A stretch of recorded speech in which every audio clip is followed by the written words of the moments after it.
And welcome back to my channel. और आज हम पढ़ने वाले हैं राष्ट्र निर्माण की चुनौतियां।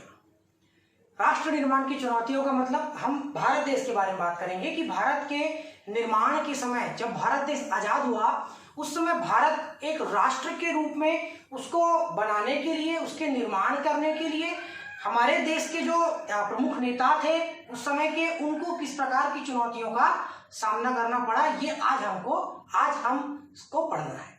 तो राष्ट्र निर्माण की चुनौतियों की शुरुआत में किसी भी राष्ट्र के लिए राष्ट्र निर्माण को पूरा करना एक बहुत बड़ा चुनौती भरा कार्य है और प्रत्येक नए देश को इस प्रकार की समस्याओं का सामना करना पड़ता है। आजादी के बाद भारत को भी इस प्रकार की समस्या का सामना करना पड़ा, या फिर ये कहें कि इस चुनौती को फेस करना पड़ा।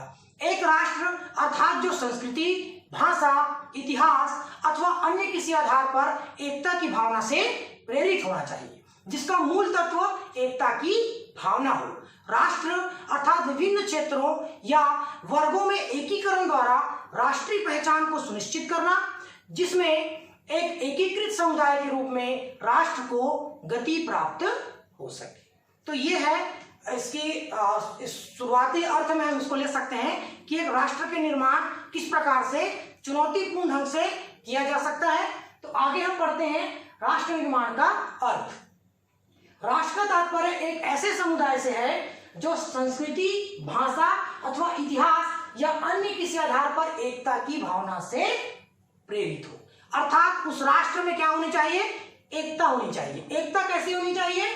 वहां की संस्कृति, वहां की भाषा अथवा वहां का इतिहास भले अलग हो, लेकिन उस राष्ट्र के, उस देश के लोगों में आपसी प्रेम, सद्भाव और एकता की भावना होना जरूरी है। तभी हम किसी देश को एक राष्ट्र कह सकते हैं। ठीक है। अब है नए राष्ट्र की चुनौतियां। नए राष्ट्र की चुनौतियां का मतलब, जब भारत एक राष्ट्र के रूप में मान्यता मिली भारत को, कब मिली? भारत आजाद हुआ 15 अगस्त सन 1947 को। 14-15 अगस्त की मध्य रात्रि को भारत को आजादी मिली। अब जब भारत को आजादी मिली, इसका मतलब यह है कि भारत गुलाम था किसका? अंग्रेजों का। तो अंग्रेजों ने भारत को 14-15 अगस्त 1947 की मध्य रात्रि को स्वतंत्र कर दिया। उसके बाद भारत देश के जो प्रमुख नेता थे, जिसमें से पंडित जवाहरलाल नेहरू भारत देश के प्रथम प्रधानमंत्री थे, विदेश मंत्री भी थे, उनके साथ और बहुत सारे बड़े बड़े नेता लोग थे। तो उनके सामने भारत को एक सुदृढ़ता प्रदान करने के लिए क्या चुनौतियां सामने आई और उन्होंने उस चुनौती को किस प्रकार से लिया और आगे बढ़े। तो सन 1947 के 14-15 अगस्त की मध्य रात्रि को भारत आजाद हुआ, पहली बात। दूसरी बात, स्वतंत्र भारत के प्रथम प्रधानमंत्री पंडित नेहरू बने और संविधान के विशेष सत्र को संबोधित किया। मतलब प्रधानमंत्री बनते ही उन्होंने क्या किया? संविधान सभा का एक सत्र बुलाया और उसको संबोधित किया। उसमें उन्होंने कुछ बातें कही, जिसको हम किस नाम से जानते हैं? उनका यह प्रसिद्ध भाषण, भाग्यवधु से चिर प्रतीक्षित भेंट, अंग्रेजी में कहेंगे ट्रिस्ट विद डेस्टिनी, के नाम से जाना गया। उनका प्रथम उद्बोधन या भाषण। ठीक है। उसके बाद भारत में लोकतंत्र की स्थापना हुई। आपको पता है भारत एक प्रजातांत्रिक या लोकतांत्रिक देश है, किंतु भारत को इस आजादी की कीमत अपने एक भाग के बंटवारे के रूप में चुकानी पड़ी, जिसे आज हम पाकिस्तान के रूप में जानते हैं। तो हम ये कह सकते हैं कि भारत को आजादी बहुत महंगी पड़ी, बहुत बड़ी कीमत भारत को अपने आजादी के लिए चुकानी पड़ी। वो क्या थी? देश का बंटवारा। देश दो टुकड़ों में बंट गया। अंग्रेजों ने क्या किया? अंग्रेज शुरू से ही फूट डालो और शासन करो की नीति को लेकर चलते आ रहे थे। उन्होंने भारत देश को हिंदू और मुसलमानों दो वर्गों में बांट दिया था, अर्थात सांप्रदायिक आधार पर वे शासन करते आ रहे थे। भारत की कमजोरियों को अंग्रेजों ने भांप लिया था। तो उन्होंने क्या किया? जाते जाते भारत को एक अभिशाप देके गया, भारत के दो टुकड़े कर दिए। एक तरफ भारत बना और एक तरफ बना पाकिस्तान। तो यह विभाजन बहुत भयानक था। इस विभाजन में भारत को बहुत कुछ झेलना पड़ा। पाकिस्तान जब भारत से अलग हुआ तो भारत को बहुत कुछ उसको देना पड़ा, साथ ही सामाजिक, आर्थिक, सांस्कृतिक और पता नहीं कितने प्रकार से भारत जो है वो घायल हुआ। ठीक है, तो इससे आगे बढ़ते हैं। भारत में राष्ट्र निर्माण की चुनौतियों को इस प्रकार से सामना किया गया। देश को एकता के सूत्र में बांधना। अब पहली समस्या भारत के सामने क्या थी? देश तो आजाद हो गया, अंग्रेज चले गए, देश के टुकड़े कर गए। टुकड़े करने के बाद पहली समस्या क्या थी? देश को एकता के सूत्र में बांधना। अर्थात भारत देश जहां पर विभिन्न धर्म, जाति, भाषा, संस्कृति और विविधताओं से भरा हुआ ये देश है। कैसा देश है ये? विशाल देश है। इतना विशाल देश है कि इसको संभाल पाना उस समय इन विपरीत परिस्थितियों में नेताओं के लिए बहुत कठिन काम था। तो कैसे उन्होंने इन परिस्थितियों को हैंडल किया होगा, ये आप सोचिए। तो धर्म, जाति, भाषा और संस्कृति से भरा हुआ ये देश, इसको एकता के सूत्र में बांधना था। तो उस समय के हमारे नेताओं ने, जो बुद्धिजीवी थे, उन्होंने बहुत सही निर्णय लिए और भारत देश को एकता के सूत्र में बांधने का प्रयास किया और बहुत हद तक वे सफल भी हुए। परंतु विश्व के राष्ट्रों को यह लग रहा था कि संभव नहीं है कि इतने बड़े देश को अचानक से आजादी मिल जाए और वो अपने आप को संभाल पाए या अपने पैरों पे वो खड़ा हो पाए, पर भारत ने ये कर दिखाया। दूसरा, लोकतंत्र की स्थापना करना। भारत जैसे देश में लोकतंत्र की स्थापना करना, जो कि सदियों से गुलामी और तानाशाह के शासन से जीता आ रहा था, उसको आदत थी गुलामी और तानाशाही शासन झेलने की, उसको प्रजातांत्रिक रूप प्रदान करना था। लोगों को बताना था कि अब वे स्वतंत्र हैं और भारत देश में कैसा है, को शासन है, लोकतांत्रिक शासन है, जो संसदीय शासन व्यवस्था पर आधारित है, जहां पर जनता को मौलिक अधिकार दिए गए हैं और साथ में मतदान करने का अधिकार। मतदान करने का अधिकार, जनता ने सोचा मतदान करने का अधिकार क्या है? तो मतदान करने का अधिकार यह है कि अभी तक हम अंग्रेजों के गुलाम थे। जो शासन ब्रिटेन में चल रहा था, वही शासन सारे उपनिवेशी राष्ट्रों में, जिनमें भारत भी शामिल है, वहां भी चल रहा था।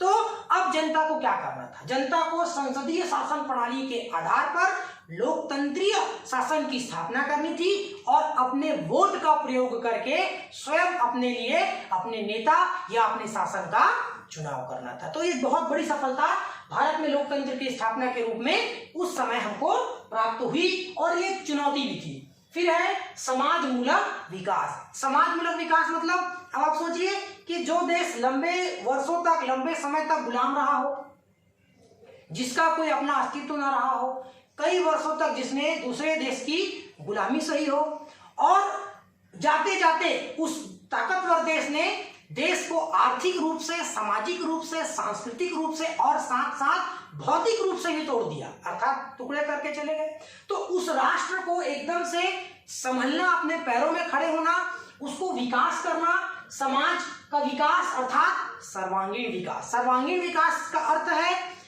आर्थिक, सामाजिक, राजनीतिक, सांस्कृतिक, सभी क्षेत्रों में जब एक राष्ट्र विकास करता है, एक देश विकास करता है, तो हम उसे सर्वांगीण विकास कहते हैं। तो इस सर्वांगीण विकास में आगे बढ़ते हुए भारत ने क्या किया? राज्य के नीति निर्देशक सिद्धांतों को अपनाया और साथ ही भारत में रहने वाले जो अल्पसंख्यक थे, जिनकी संख्या कम थी, उनको भी सम्मान दिया, उनको भी आरक्षण की व्यवस्था की और एक सम्मानजनक स्थिति में उनको लाने का प्रयास किया और उसके लिए बहुत सारे नीति और नियम बनाए गए ताकि एक समाज का विकास संभव हो सके। उसके बाद है रजवाड़ों के विलय की समस्या। भारत में कुल 565 रजवाड़े थे आजादी के समय। मतलब रजवाड़ों का मतलब कि भारत में 565 ऐसे रियासतें या रजवाड़े थे जहां पर राजाओं का शासन था। उस जगह पर वहां के राजा क्या करते थे?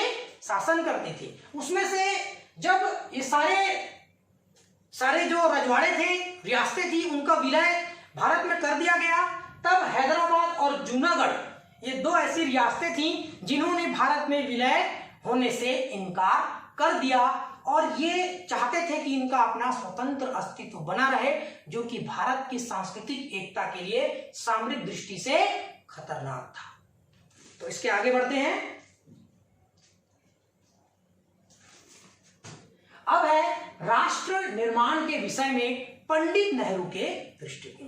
तो पंडित नेहरू जो कि भारत के तत्कालीन प्रधानमंत्री थे और विदेश मंत्री भी थे, उन्होंने राष्ट्र निर्माण के समय किन किन चुनौतियों का सामना किया और उनका दृष्टिकोण क्या था। तो पहला है, पंडित नेहरू ने भारत की राजनीतिक, सामाजिक और आर्थिक समस्याओं के हल के लिए वैज्ञानिक दृष्टिकोण को अपनाया।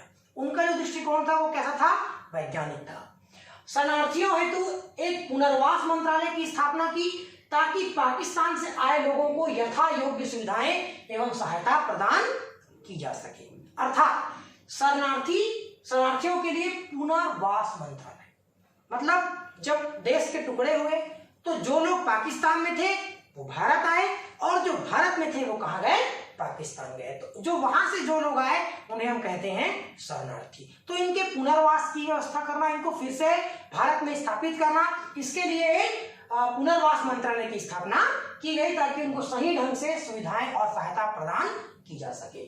फिर है, भारत का विभाजन के समय यह निर्णय लिया गया कि कश्मीर स्वयं यह निर्णय लेगा कि वह भारत में शामिल होगा या पाकिस्तान में या स्वतंत्र राज्य बनकर रहेगा, ये उसके ऊपर है। मतलब कश्मीर जो है भारत का उत्तर पश्चिम में एक रियासत था जहां के राजा थे हरि सिंह। तो उस समय यह निर्णय लिया गया कि कश्मीर का जो शासक है वो स्वतंत्र है। कैसे?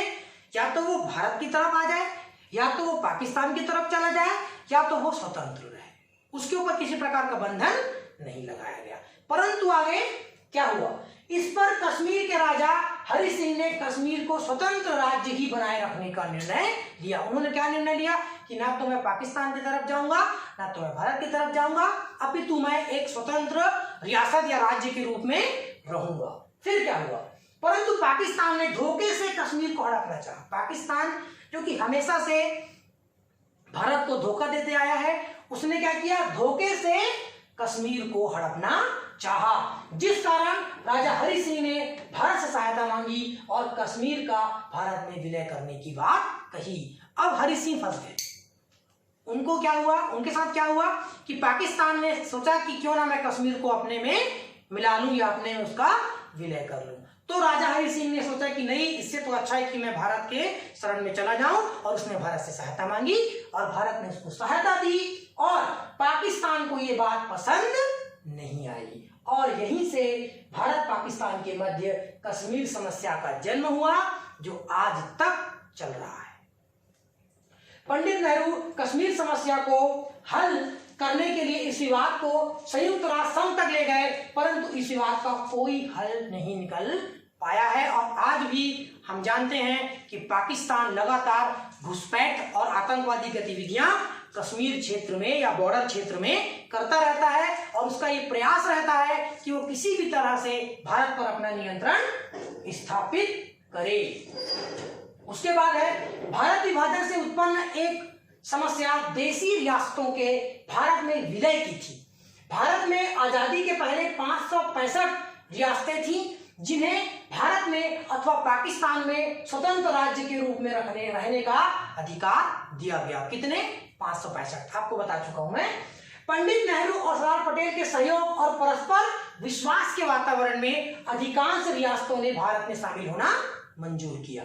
फिर किंतु हैदराबाद एवं जूनागढ़ की रियासतें भारत में शामिल होने को तैयार नहीं थी। तब पंडित नेहरू और सरदार पटेल द्वारा बल प्रयोग किया गया। यह बल प्रयोग उनको मजबूरी में करना पड़ा और तब जाकर वे भारत में शामिल हुए। भारत विभाजन के समय एक और समस्या सरकारी भाषा बनाए जाने की थी। मतलब उत्तर और दक्षिण भारत में क्या समस्या थी? भाषा की समस्या थी। भारत बहुत बड़ा देश है जहां पर विविधता है, संस्कृति अलग है, भाषा अलग है, जाति अलग है, धर्म अलग है।